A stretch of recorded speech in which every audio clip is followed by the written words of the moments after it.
Welcome to the National Museum of Funeral History. I'm Genevieve Keeney and I'm the president here, and I welcome you into our museum. The museum is a unique experience that I challenge people to come and experience for themselves. The museum captures interesting funeral rituals from around the world. If you go into our international hall, we start with Rome with our fascinating and one-of-a-kind celebrating the lives and deaths of the Pope, and talks about the burial rituals and customs that goes on behind the scenes in the Vatican when we are laying our Pope to rest. We also have our Dia de los Muertos exhibit. It's an actual custom and holiday in our Latin American countries that celebrates the death of our loved one. And you can learn about the history of embalming. The Egyptians were our first embalmers, and they believed that the body needed to be prepared so that it can transition into the afterlife. One of our most recent exhibits is Funerals of the Famous.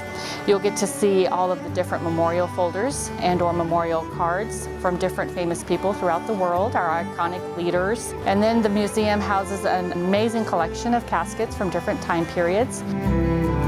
The museum houses one of the most prestigious presidential exhibits. We actually go all the way back to George Washington. We have his funeral bill on display, so you can actually see how much George Washington's funeral cost. Some of the interesting reasons to come to the National Museum of Funeral History is, first and foremost, we are very unique and we are the only one in the nation.